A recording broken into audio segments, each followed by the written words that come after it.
وعن مكر الرجالة أتحدث. صحيح قلنا قبل كده إن كيدهن عظيم، بس الرجالة أمكرهم أعظم. ما تيجوا نشوف إيه اللي حصل.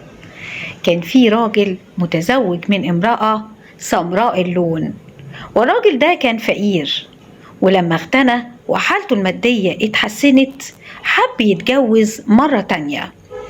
ففعلا فكر في الجواز من امرأة بيضاء اللون، واتجوز في السر من غير ما مراته تعرف.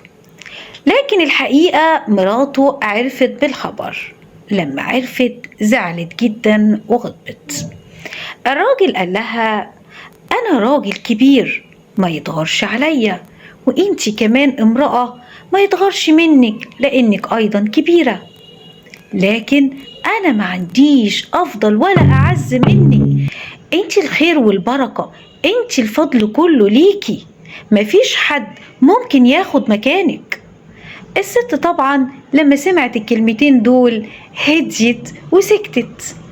قال لها: إيه رأيك؟ أنا بفكر نعزم زوجتي الجديدة هنا عندنا على الغدا، علشان الألفة والمودة ونتجنب أي شماتة.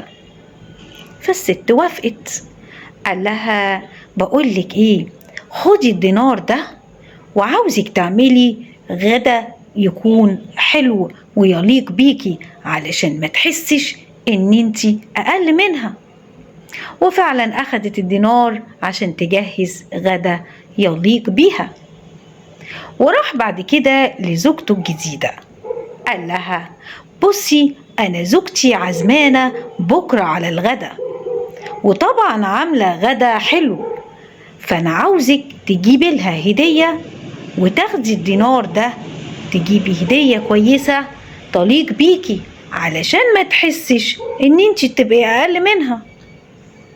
وفعلا أخدت الدينار وراح لصاحبه بعد كده وقال له: بقولك إيه، أنا عاوزك تيجي بكرة على الغدا، وهيبقى زوجاتي الاتنين موجودين، بس طالب منك طلب. عاوزك تسألني وتقولي مين أحب زوجة لقلبك. طبعا أنا هرفض في الأول، لكن عاوزك تصمم وتصر على السؤال. فقال له: ماشي. وفعلا جم تاني يوم للغدا، وكان الراجل وزوجاته الاتنين وصاحبه جه سأله وقال له: مين أحب زوجة لقلبك؟ الراجل عمل نفسه طبعا يعني زعلان، وقال له: ازاي يعني تسألني سؤال زي كده قدام زوجاتي؟ فقال له، قعد يقسم ويحلف انه يجاوب على السؤال ويجاوبه مين أحب زوجة لقلبه. فقال له: بس من أجل القسم أنا هجاوبك. أحب زوجة لقلبي هي صاحبة الدينار. وقال وطبعا هي عارفة نفسها. طبعا الزوجتين ضحكوا وانبسطوا جدا، وكل واحدة اعتقدت ان هي المقصودة. وكده من جوه دماغك قدرنا نطلع اللي ما يخطرش على بالك.